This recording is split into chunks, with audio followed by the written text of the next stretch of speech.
ہاں، ایک قریشی کو قتل کر دیا تھا. بس ذرا سی غلطی ہے کہ ہاشمی کو قتل کر دیا تھا قریشی نے. یہ ہوا تھا نا.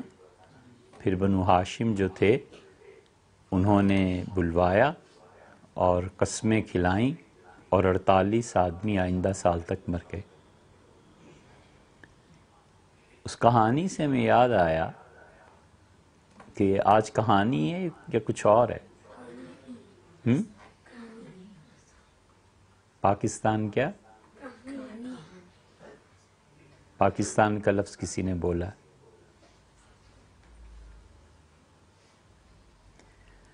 اچھا، اس کہانی سے ہمیں یاد آیا بیٹے کہ ایک چیز ہے قتل، موت، اور اس کے بالکل مقابلے میں کیا آتا ہے؟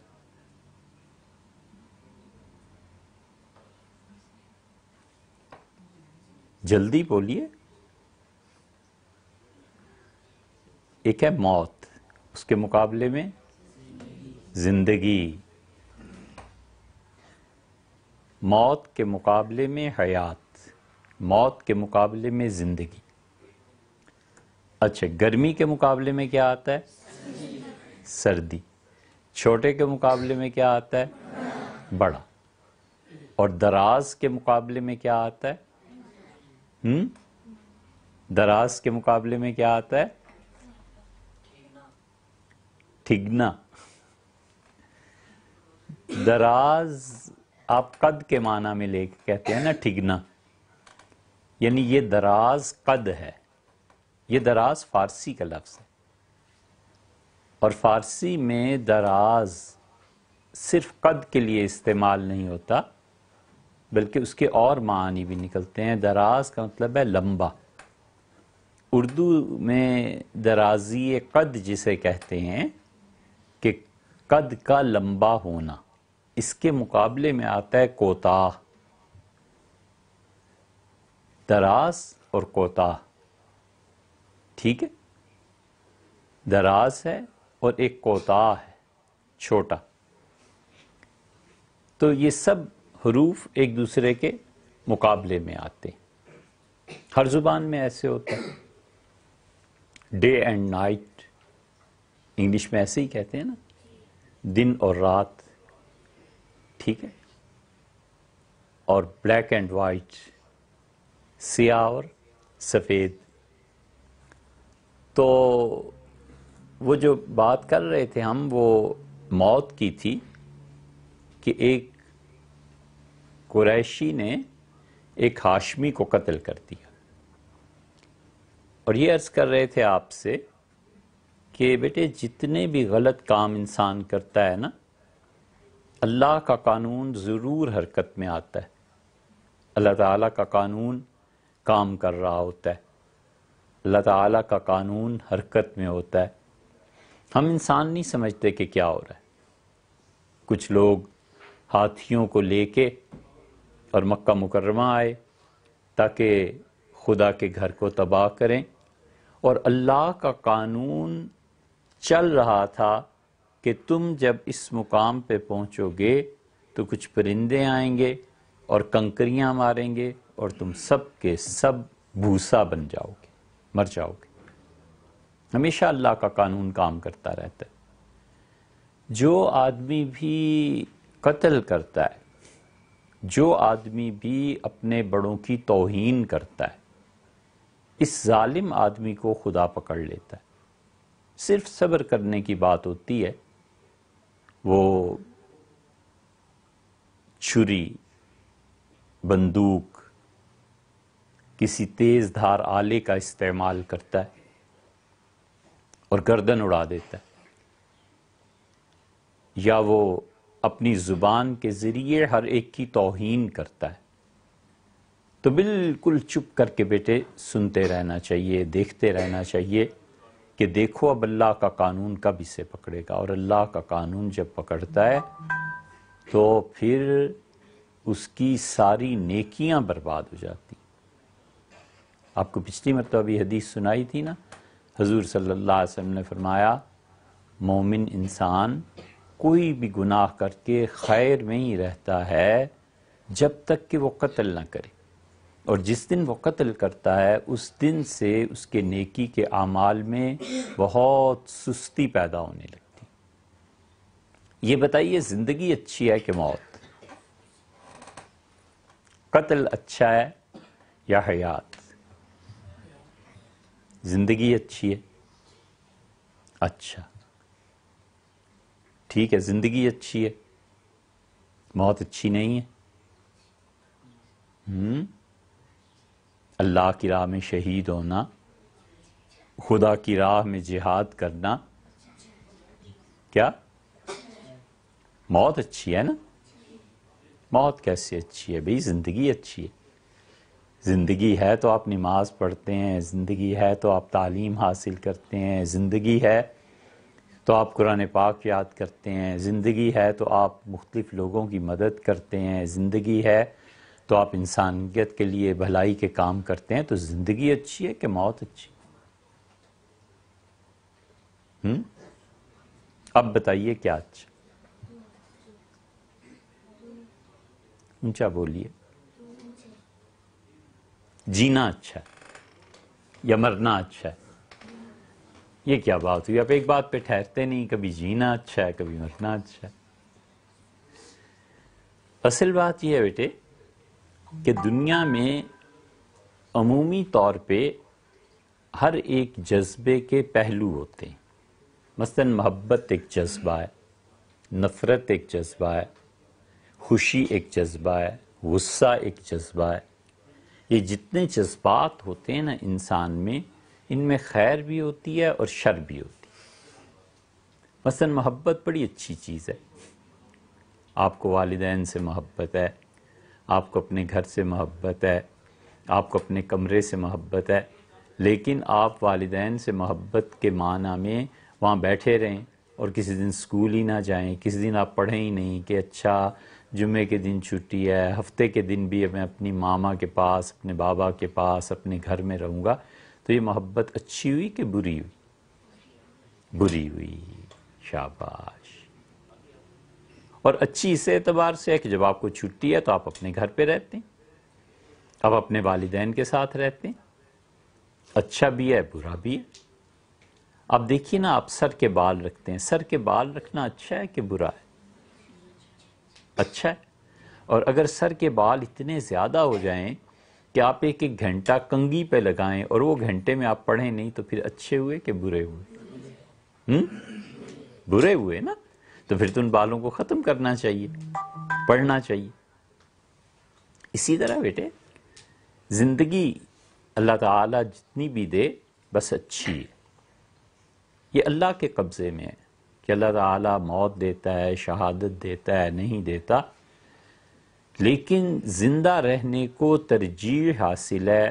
ہمیشہ زندگی کی بات کرنی چاہیے، ہمیشہ زندہ رہنے کی بات کرنی چاہیے، ہمیشہ اللہ سے دعا مانگنی چاہیے کہ اللہ مجھے اچھی زندگی دے، لمبی زندگی دے، اور میرا وقت تیری خدمت میں گزرے۔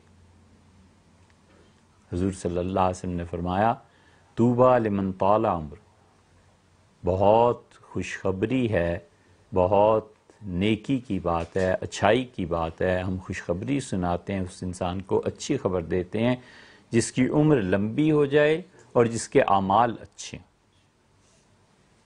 ایک آدمی اس کے اعمال اچھے نہیں ہیں اور وہ 80 سال کی عمر میں مرا، اور ایک آدمی جس کے اعمال اچھے ہیں اور 85 سال کی عمر میں مرا۔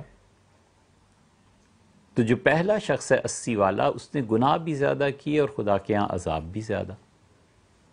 تو زندگی بڑی اچھی چیز ہے، ہمیشہ سنبھال کے رکھنی چاہیے، زندگی کی حفاظت کرنی چاہیے۔ آدمی کبھی کبھی غافل ہو جاتا ہے، اور جس عمر میں آپ ہیں نا بیٹے، مرنے کا بڑا شوق ہوتا ہے کہ کسی طرح مر جائیں، یہ ہو جائے وہ ہو جائے، اللہ کی راہ میں شہادت ہے، اللہ کی راہ میں بڑی اچھی بات ہے، لیکن زندگی اس سے بھی افضل ہے۔ زندگی اس سے اچھی چیز ہے کہ آپ زندہ رہیں، آپ پڑھیں، آپ محنت کریں، اللہ تعالیٰ آپ سے کوئی ایسا کام لے لے کہ اس کام کی بنا پر دنیا جانے کہ مسلمان بچے ایسے کام کرتے ہیں۔ مسلمان بچے ایسے ہوتے ہیں، محنت کریں گے، پڑھیں گے. تو یہ ہمارے آباء و اجداد جو تھے نا اسلاف، انہوں نے شدید محنت کر کے دنیا میں کوئی مقام حاصل کیا. قوموں کی زندگی میں بچوں اس بات کی کوئی اہمیت نہیں ہے کہ میرا باپ ایسا تھا، دادا ایسا تھا، پچھلی صدی میں یہ ہوا، فلاں جگہ یہ ہوا. کچھ نہیں. ٹائم، وقت آپ سے کہتا ہے آپ کیا ہیں. یہ چھوڑو، آپ کے والد نے ایران فتح کیا تھا اور اس کے والد نے شام فتح کیا تھا اور اس نے یہ کیا تھا. کچھ نہیں. آپ کیا ہیں؟ آپ اس وقت صحیح معنی میں عروج پر پہنچیں گے جب آپ ادارے قائم کریں گے. یا ندوہ ادارہ ہے نا، اسے کچھ لوگوں نے بیٹے قائم کیا ہے نا. آپ اپنے ذہن میں رکھیے، جب آپ بڑے ہو جائیں گے، جب آپ پڑھ لکھ کے فارغ ہو جائیں گے، تو اس وقت اپنی عمر کی ساری صلاحیتیں اس میں صرف کرنی ہیں کہ آپ یا تو ایک اچھا ادارہ خود سے قائم کریں، یا پھر چند دوست مل کے جب قائم کر رہے ہوں تو آپ ان دوستوں کی مدد کریں. اور یا پھر جن اداروں میں آپ نے پڑھا ہے، بڑوں کے اٹھ جانے کے بعد آپ ان کی جگہ سنبھال لیں. یہ تینوں چیزیں ہو سکتی. صحیح ہے نا؟ اب یا تو ایسی ایک ادارہ بنائیں. آپ نہیں بنا سکتے، کوئی بھی مسئلہ ہے، تو جو 2 4 5 7 دوست ہیں نا جو کام کر رہے ہیں، ان کے ساتھ مل جائیں کہ چلیں میں بھی آپ کے ساتھ ہوں، ہم سب مل کے ایک کام کریں گے. یا پھر آپ یہ بھی نہیں کر سکتے تو آپ سب سے آسان کام ہے، ہم پتہ نہیں کب تک اس کرسی پہ بیٹھیں گے، آپ سے بات کریں گے، 10 سال 5 سال 10 دن 1 دن، کچھ پتہ نہیں، آپ ہماری جگہ پہ آ جائیں. ہو سکتا ہے نا؟ ایسے ہو سکتا ہے کہ نہیں ہو سکتا؟ ہو سکتا ہے نا. تو بہت اچھی بات ہے. آپ آئیں، آپ کہانی سنائیں. آپ کے بعد بھی دنیا میں چھوٹے چھوٹے بچے آتے رہیں گے اور آتے ہیں اب بھی. جب وہ بچے بڑے ہو جائیں تو آپ انہیں کہانی سنائیے.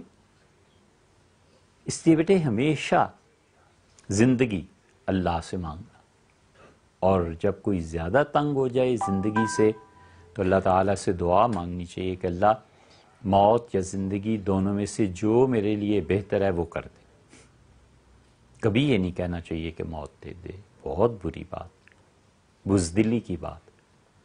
ہمیشہ زندگی کو اوپر کے درجے کی چیز ماننی، اور جب موت آنی ہے تو اللہ تعالیٰ نے بلا لینا ہے. وہ نہ آپ کے قبضے میں ہے نہ ہمارے قبضے میں، کسی کے قبضے میں.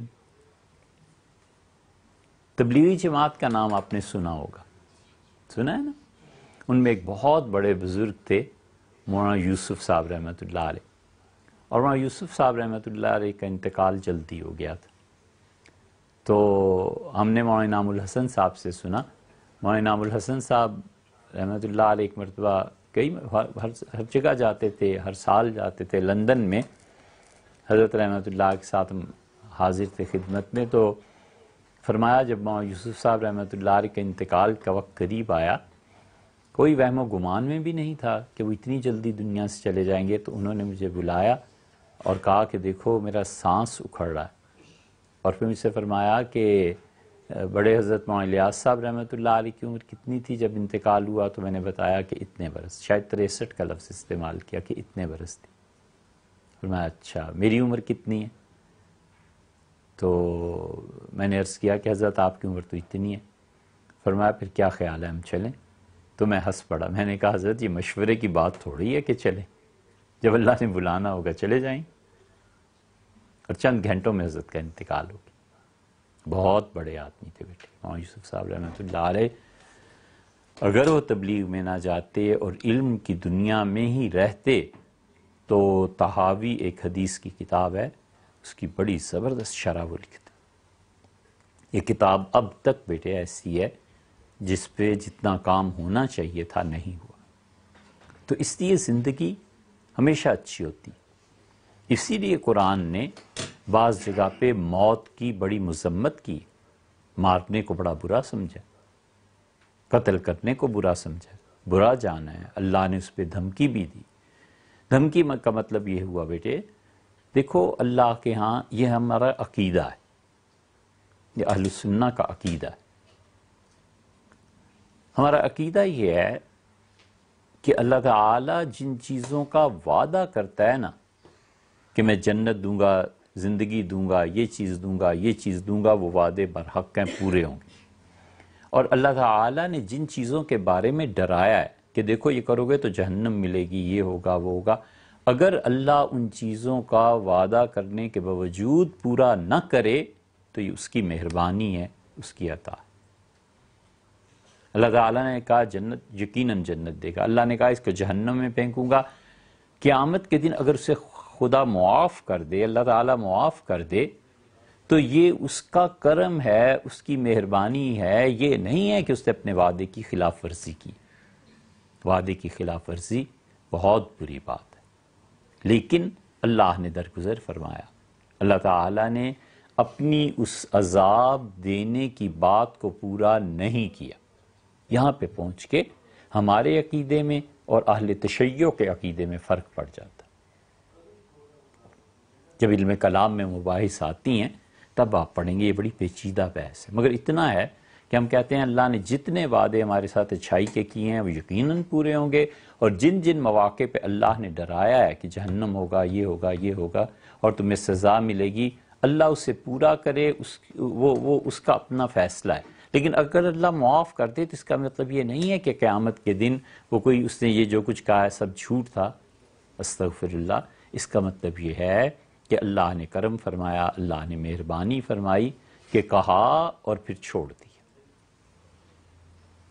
صحیح ہے؟ اس لیے اللہ نے قتل کی بہت مذمت کی، بہت برا جانا ہے، کبھی نہیں مارتے، کسی کو قتل نہیں کرتے، کسی کے خون کے درپے نہیں ہوتے، غصہ اس کو قابو میں رکھتے ہیں۔ اللہ تعالیٰ نے بڑا برا اس کو کہا ہے کہ کوئی آدمی کسی کو قتل کر دے، حتیٰ کہ اللہ کہتا ہے وَإِذَا الْمَوْءُودَةُ سُئِلَتْ بِأَيِّ ذَنبٍ قُتِلَتْ، اور قیامت کے دن اللہ تعالیٰ اس بچی کو زندہ کرے گا جس کو لوگوں نے مار دیا تھا۔ اور اب اپنی بچیوں کے ساتھ کیا کرتے تھے، بیٹیوں کے ساتھ، آپ کو پتہ ہے؟ کوئی بچہ بتائے کیا کرتے تھے؟ زندہ دفن کر دیتے تھے۔ یہ وہ گناہ تھا جس پہ اللہ نے فرمایا کہ وَإِذَا الْمَوْءُودَةُ سُئِلَتْ، اور جب قیامت کے دن اس گاڑی ہوئی بچی جو زندہ گاڑ دی گئی تھی اس سے پوچھا جائے گا بِأَيِّ ذَنبٍ قُتِلَتْ، یہ کس گناہ میں ماری گئی؟ اس چھوٹی سی بچی نے کیا ایسا گناہ کیا تھا جس کی وجہ سے تم نے اسے زندگی جیسی نعمت سے محروم کر دیا؟ یہ اکبر بادشاہ جو تھا نا بیٹے مغلوں میں، یہ سوتا بہت کم تھا۔ تو کسی نے کہا بادشاہ سلامت آپ اتنے کم سوتے ہیں؟ اس نے کہا زندگی گزارنے کے لیے، زندگی محبتوں اور زندگی اچھائیوں اور خوبصورتیوں سے فائدہ اٹھانے کی چیز ہے، سونے کی نام تھوڑا ہی ہے زندگی، سوؤں کیوں؟ جاگ کے علم کیوں نہ حاصل ہم لوگ کریں؟ سونا کو وہ تو نیند اور سونا ایک دوسرے کے مشابہ ہیں۔ عرب کہتے تھے یہ دونوں بہنیں، تو اسی بیٹے سونا بہت حد سے زیادہ وہ بھی کوئی اچھی بات نہیں، 12 گھنٹے سوتا رہے، کتنی بری بات ہے۔ اسی طرح یہ عرب جو تھے نا، یہ زندگی کو ختم کر دیتے تھے، مار دیتے تھے۔ اسی لیے وعد، یہ جو ایک لفظ آیا ہے موعودہ، بعض اہل لغت کا خیال یہ ہے کہ یہ وعد سے بنا ہے، اور وعد کہتے ہیں بوجھ کو۔ جیسے کسی کو کہتے ہیں نا کہ یہ شخص زمین کا بوجھ بن گیا ہے، کبھی کبھی کہتے ہیں یہ بوجھ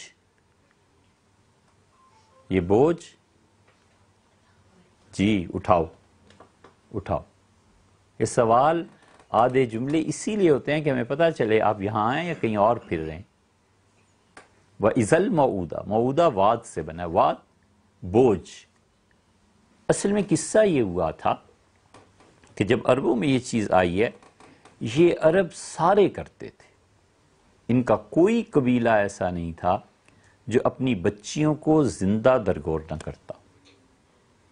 لیکن سب سے زیادہ مشہور اس میں بنو تمیم تھے. بنو تمیم میں سیدنا ابوبکر رضی اللہ عنہ جیسی ہستی پیدا ہوئی ہے، بہت دین کو مانتے، تیسرا خدا، والعیاذ باللہ. شرک کی بات ہے نا، ہمیشہ ہمیشہ شرک سے دور رہنا چاہیے. اللہ کی ذات اکیلی.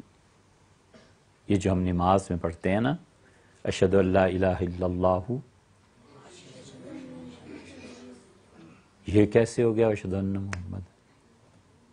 اشہد ان لا الہ الا اللہ وحدہ لا شریک لہ واشہد ان محمدا عبدہ ورسولہ. یہ وحدہ لا شریک لہ جو ہے، اس کے متعلق کتابوں میں علماء جس زبان میں بولتے ہیں وہ کہتے ہیں کہ ایک سکا انسان کی زیادتی ہے، یعنی ایک سکا انسان نے اپنی روایت میں اضافہ کیا. جب پڑھتے تھے کسی زمانے میں، اس زمانے میں یاد آتا ہے کہ ابراہیم نخعی رحمۃ اللہ علیہ کی طرف منسوب کیا جاتا تھا یہ اضافہ. بہرحال کتابوں میں ساری بحث لکھی ہے.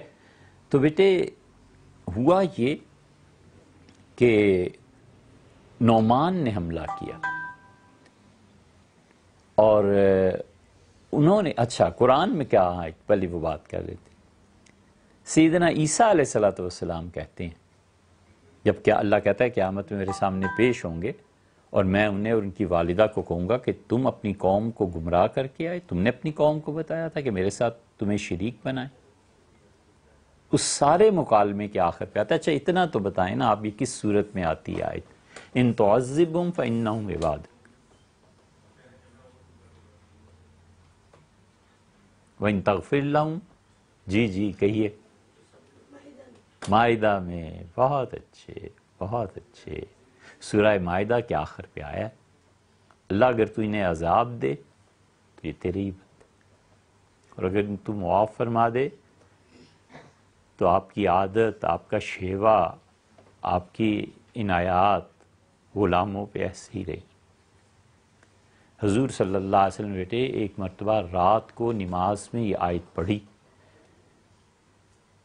کہ ان تعذبہم فانہم عبادک، اللہ اگر آپ انہیں عذاب دیں تو یہ تیرے ہی بندے ہیں. ساری رات روتے رہے اور اس ایک آیت کو مسلسل پڑھتے رہے. تو اسی قسم کا مفہوم بنو تمیم نے اپنے بادشاہ نعمان بن منذر کو کہا.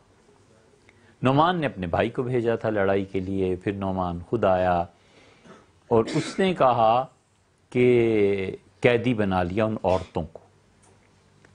وہ عورتیں جب قیدی بن کے گئیں اور انہوں نے قصیدہ یہ بھیجا تو پھر خود بنو تمیم کا ایک وفد ان سے ملنے کے لیے گیا.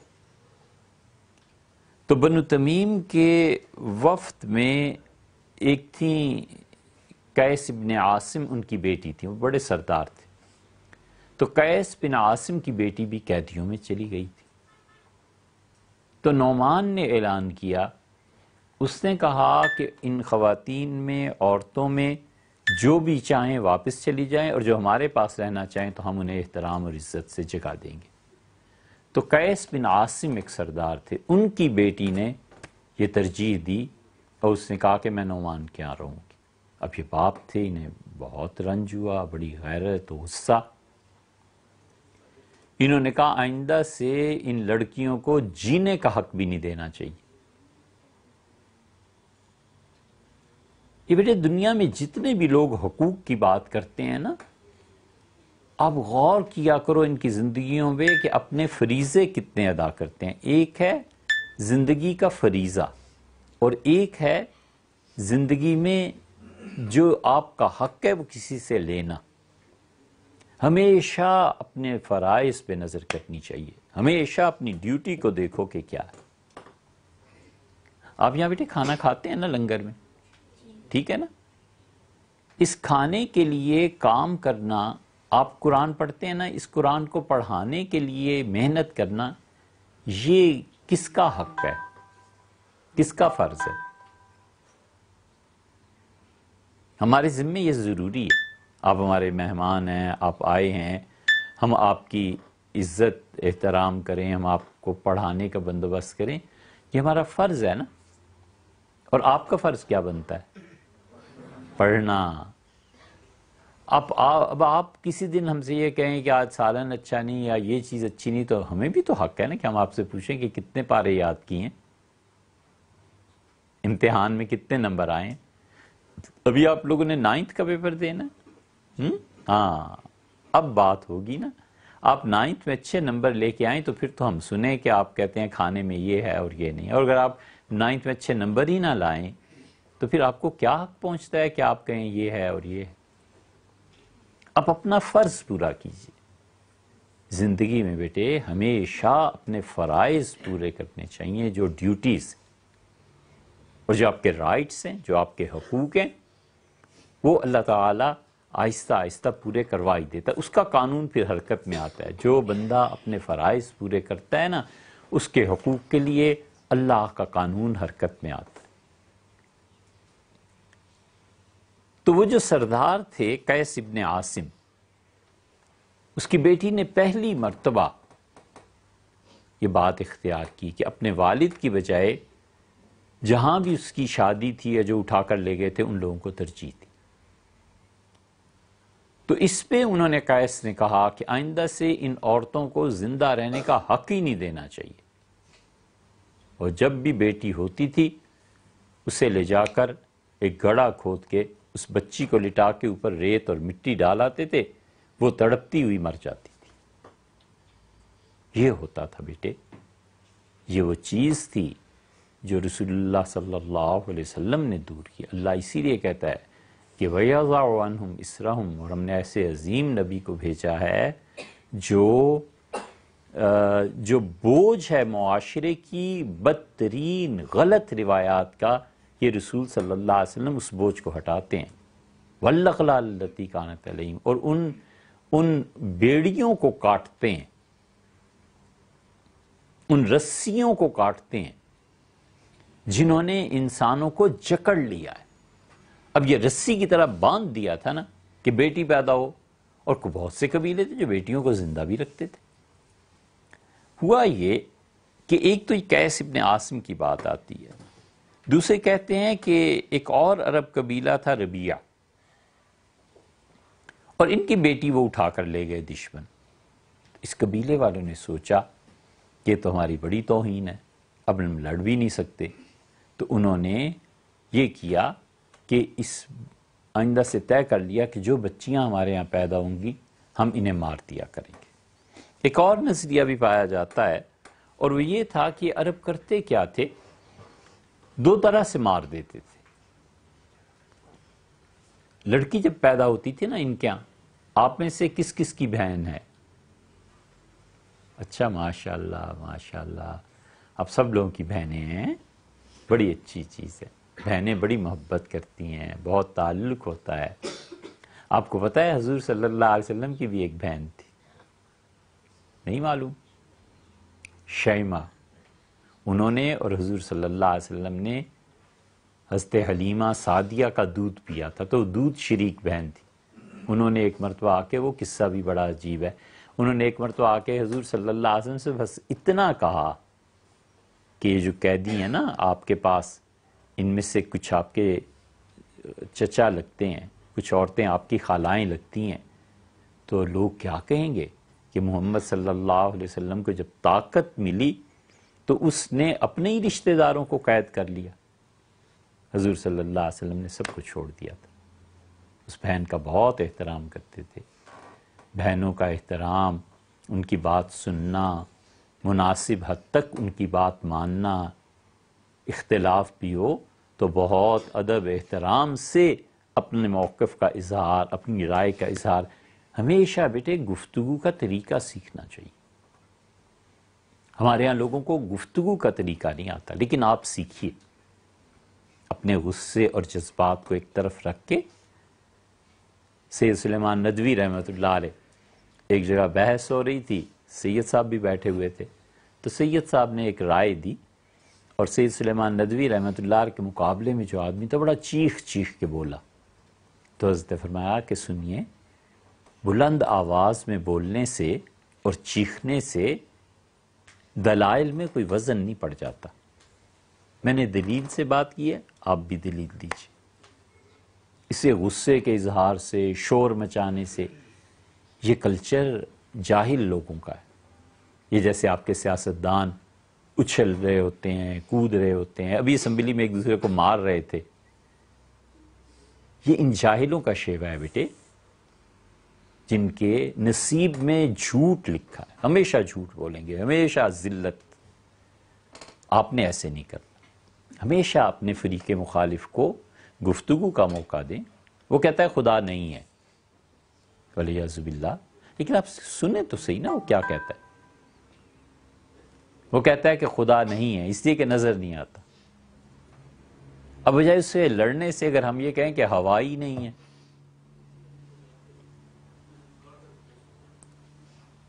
تو مان جائے گا کہ ہوا نہیں، وہ کہے گا ہوا تو ہے، ہم کہیں گے دکھاؤ کہاں ہے۔ اب وہ دکھا تو نہیں سکتا، ہوا سے ہم سانس لیتے ہیں نا، وہ دکھا تو نہیں سکتا۔ اس طرح بیٹے ہمیشہ دلیل کے مقابلے میں دلیل، ہمیشہ گفتگو سلجھے ہوئے انداز سے۔ کبھی بھی ایسے نہیں ہوتا کہ وہ دلیل دیں اور آپ پتھر ماریں، کبھی ایسے نہیں ہونا چاہیے کہ کوئی آدمی آپ سے دلیل سے آپ کو سمجھانا بات یا آپ سے سمجھنا چاہتا ہے اور آپ ہیں کہ غصے میں وہ چیخ رہے ہیں، اور نہیں۔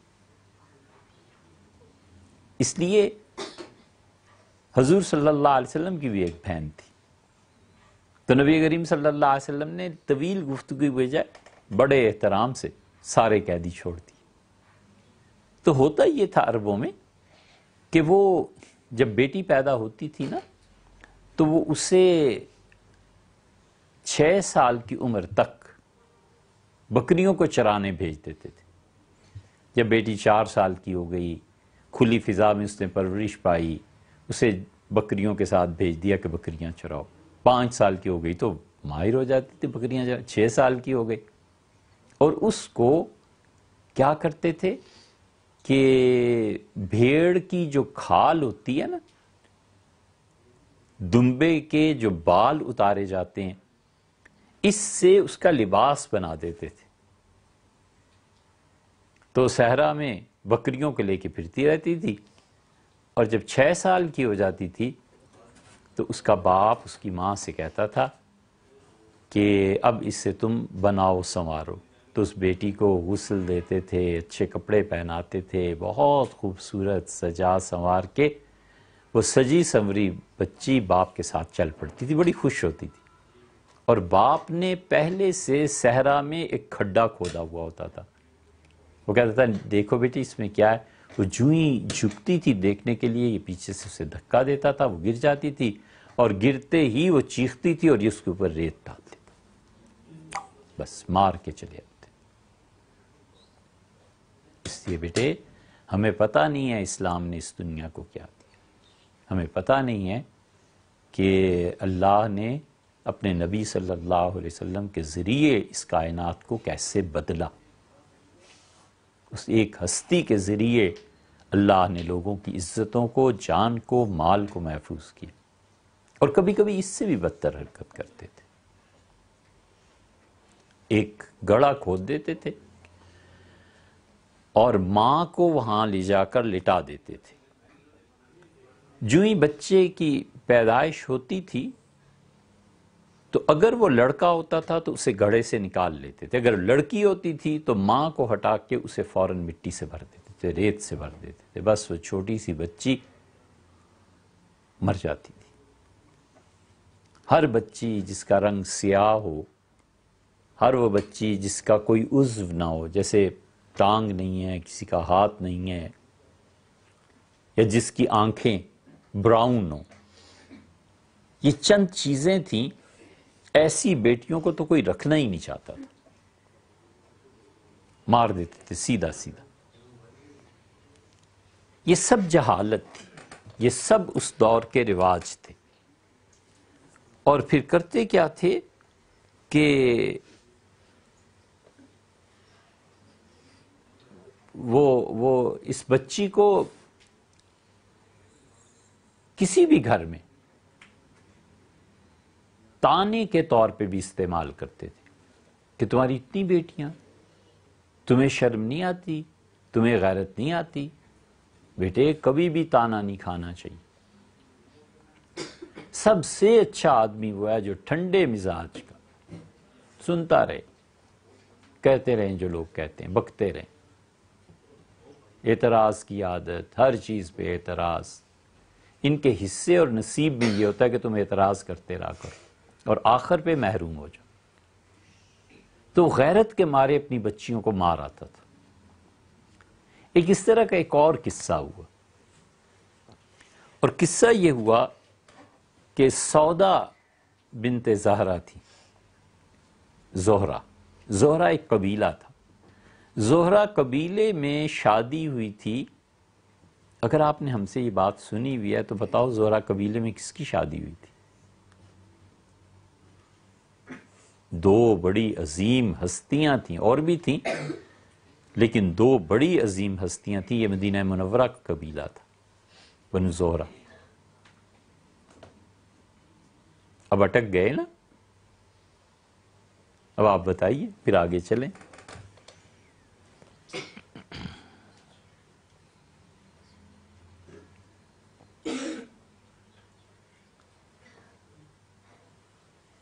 سرگوشیاں نہیں کہ یہ آپ میں سے نہیں آتا تو صاف کہیے تھا کہ ہم آگے چلیں. نہیں آتا. بہت اچھے، بہت اچھے. یہ بڑی اخلاق کی بات ہے بیٹے. صاف بات کرنی چاہیے، ادب کے ساتھ، احترام کے ساتھ. سودا جو تھیں یہ بنو زہرا کی ایک لڑکی تھی، اور جب یہ پیدا ہوئی ہیں زہرا بن کلاب کے ہاں، تو آپ کو پتا ہے زہرا قبیلے میں حضرت عبد المطلب کی شادی ہوئی تھی. حضور صلی اللہ علیہ وسلم کے والد عبداللہ کی شادی بھی اسی قبیلے میں ہوئی تھی. عبد المطلب سے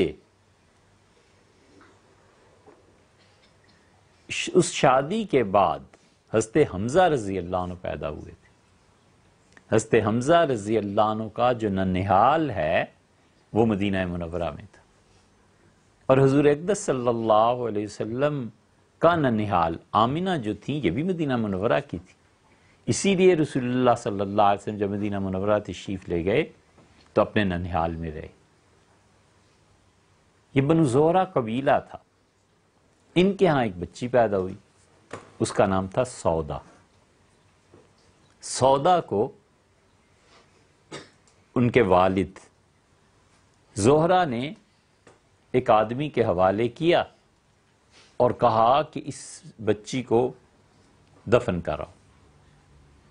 وہ لے کے چلا، چھوٹی سی چند دن کی بچی، اس نے قبر کھو دی کہ زندہ بچی کو رکھ کے اوپر سے مٹی ڈال دو. تو اسے آواز آئی کہ اس بچی کو ضائع نہ کرنا. اس نے ادھر ادھر دیکھا کہ کوئی کون بول رہا ہے، تو گھبرا گیا. پھر جب بچی کو رکھا اس نے تو پھر زور سے آواز آئی.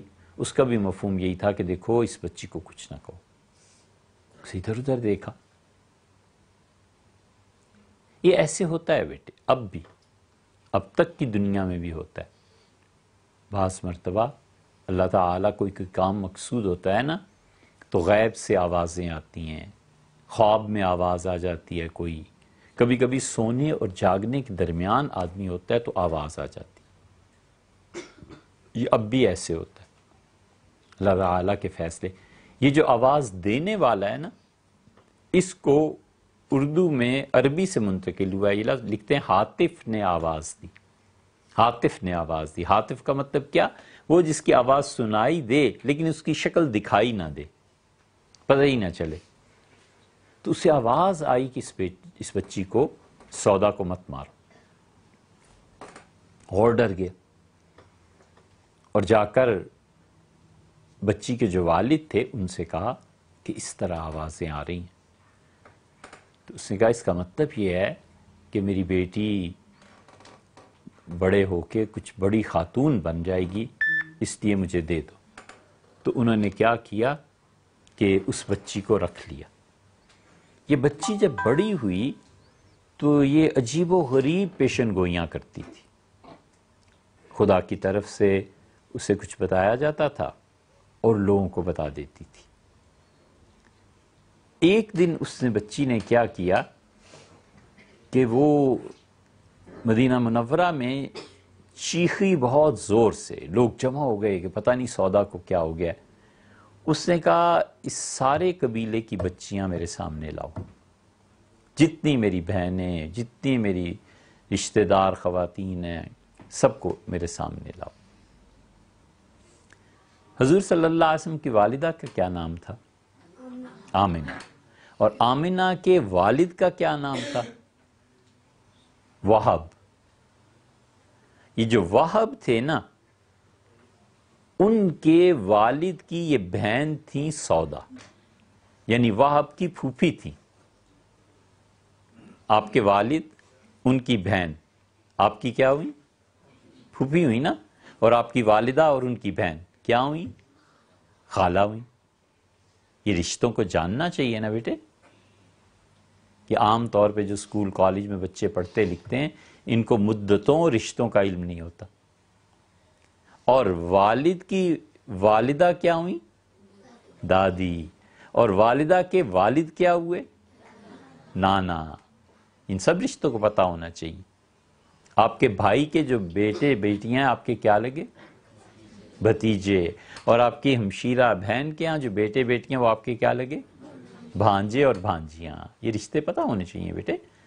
تو آمنہ، ان کے والد وہب، وہب کے والد کی بہن یعنی وہب کی پھوپھی تھی یہ سودا۔ اور ہوا یہ کہ سودا جب بڑی ہو گئی نا، تو جس کسی نے بھی کہا تھا نا کہ اس بچی کو مت مارو، اب سامنے آیا، وہ اپنے پورے قبیلے کی بچیاں ایک ایک کر کے اشارہ کرتی ہیں، اسے بھی لے جاؤ، اچھا اسے بھی لے جاؤ۔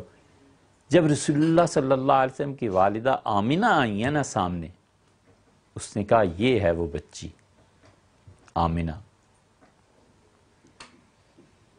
اس نے اپنے قبیلے والوں کو کہا کہ اس بچی کو دیکھو، یہ یا تو ڈرائے گی لوگوں کو، اور یا اس کی جب شادی ہوگی تو اس کے ہاں جو بچہ پیدا ہوگا وہ لوگوں کو ڈرائے گا۔ قبیلے والے بڑے حیران ہوئے۔ انہوں نے کہا سودا کس کو، کس چیز سے، کون ڈرائے گا؟ اس نے کہا جہنم سے۔ یہ پہلی مرتبہ لفظ آیا عربوں میں وہاں سے۔ اس نے کہا جہنم سے یا تو یہ ڈرائے گی، اور یا اس کے ہاں کوئی بچہ پیدا ہوگا وہ ڈرائے گا۔ اور پھر آمنہ کے ہاں کس کی ولادت ہوئی؟ حضور صلی اللہ علیہ وسلم کی۔ یہ اس وقت اس نے پیشن گوئی کی تھی۔ اس لیے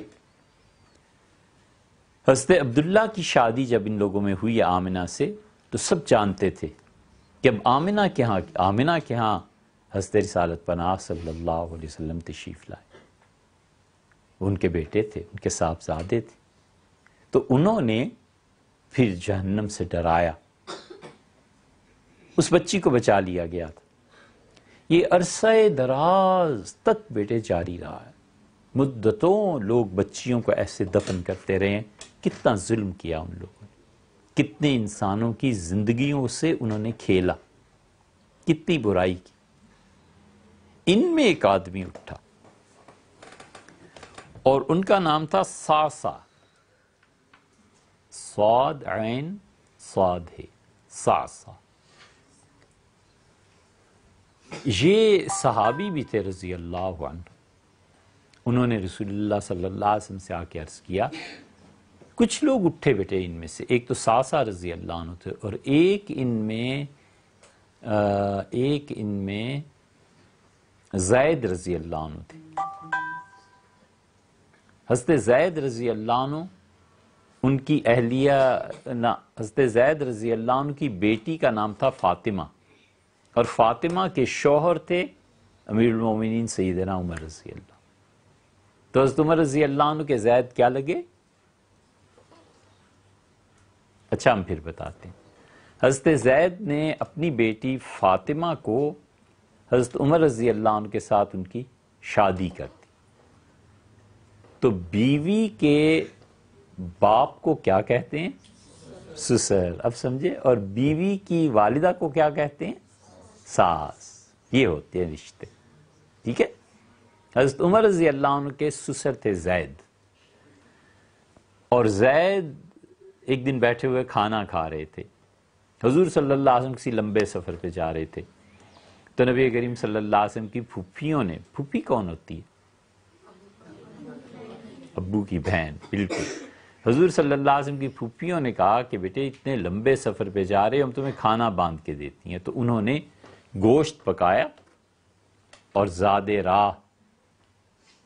زاد راہ سفر کا سامان باندھ دیا۔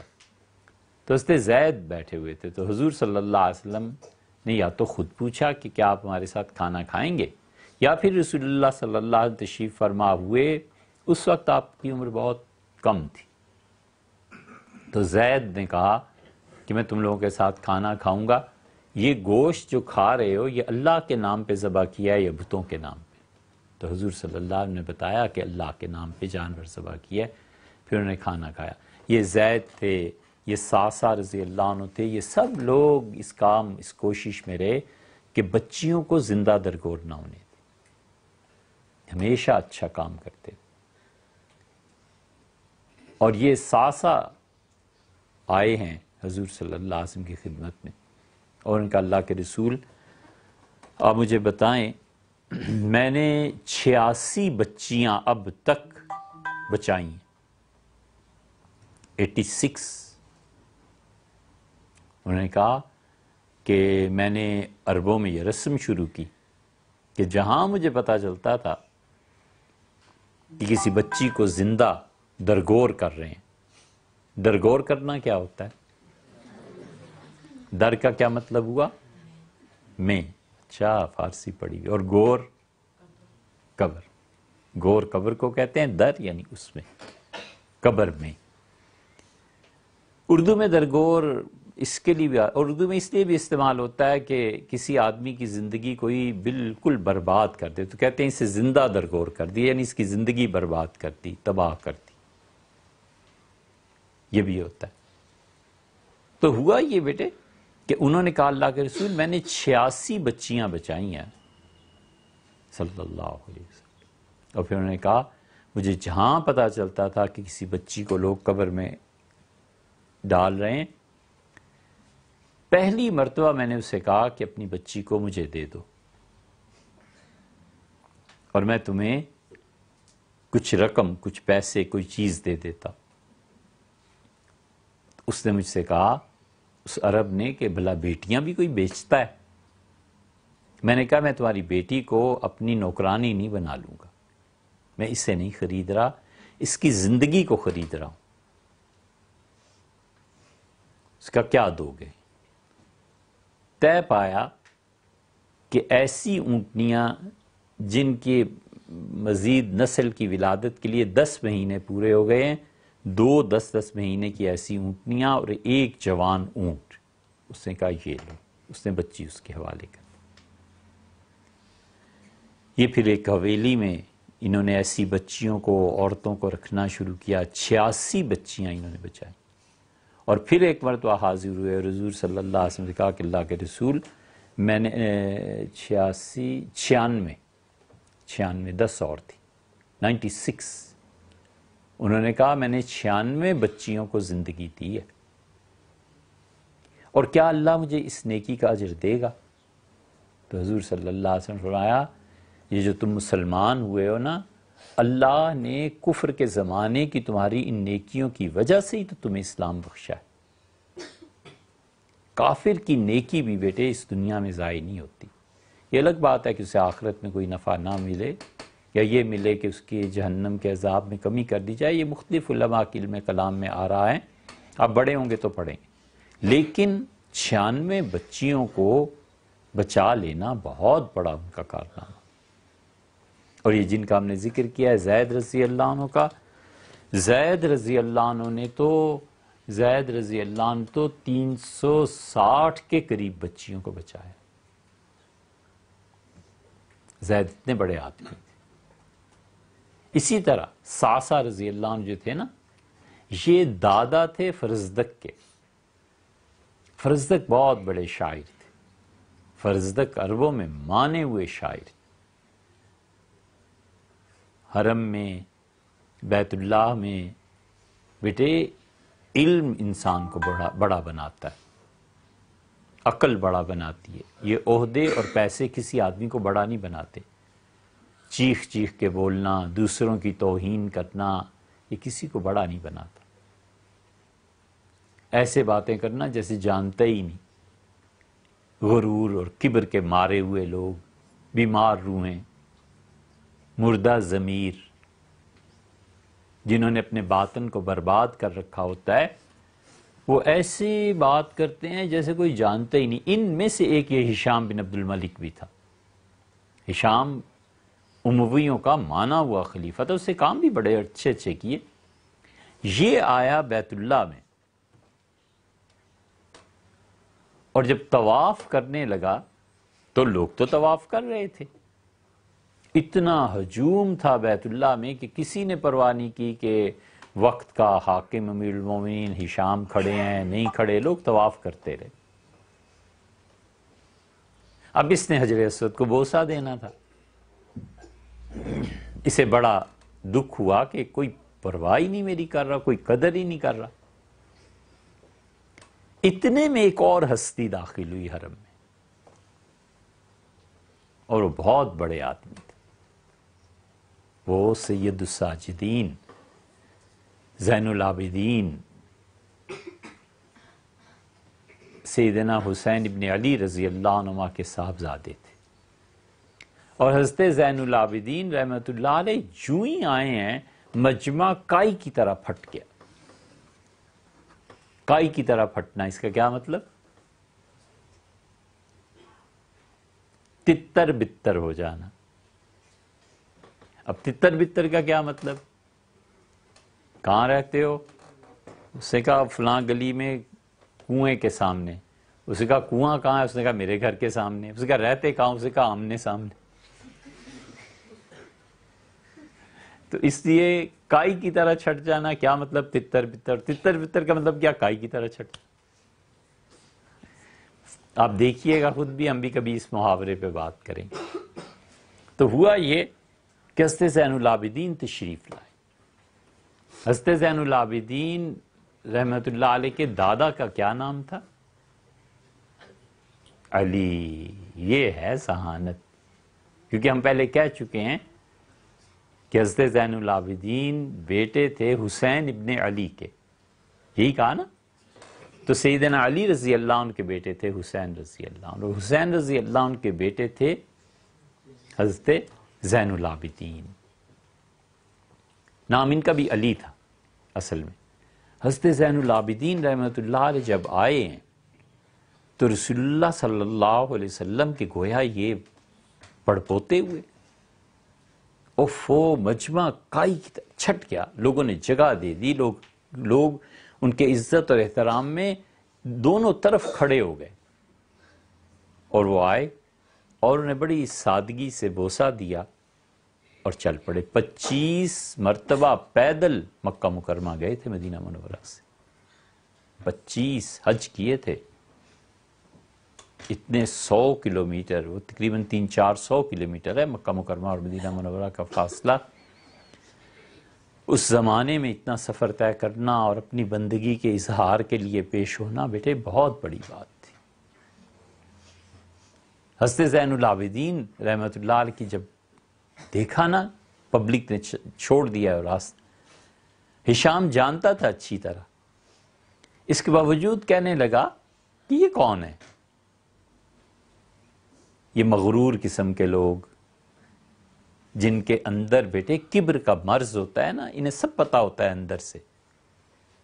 یہ سمجھتے ہیں کہ جیسے ہم کہیں گے کہ یہ کون ہے تو اس کا مطلب ہے کہ اس آدمی کو کون جانتا ہے، اس کی کوئی توہین. اس کی توہین نہیں، تم در حقیقت اپنے باطن کے مرض کا اظہار کر رہے ہو. یعنی یہ کون ہے؟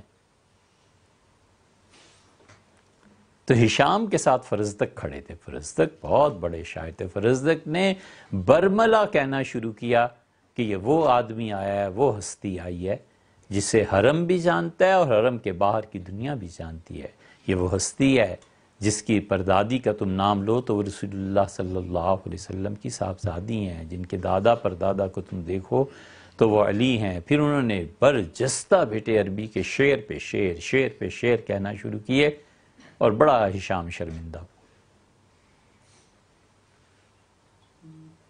یہ جو فرزدق نے شاعری کی نا، اس کے دادا تھے ساسا جن کا ذکر ہے، 96 بچیوں کو ایک مرتبہ، اور پھر کل زندگی میں 360 بچیوں کو انہوں نے بچا لیا، لے جاتے تھے اپنے پاس۔ زید رضی اللہ عنہ بھی یہی کرتے تھے۔ یہ سعید ابن زید جو ہے نا، عشرہ مبشرہ میں سعید کے والد تھے حضرت زید۔ حضور صلی اللہ علیہ وسلم کی عمر 35 برس کی تھی جب ان کا انتقال ہو گیا۔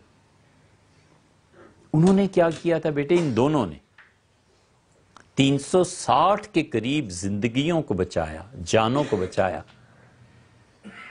پھر حویلیاں بنائیں، پھر ان میں ان بچیوں کو رکھا، پھر ان کی تربیت کی۔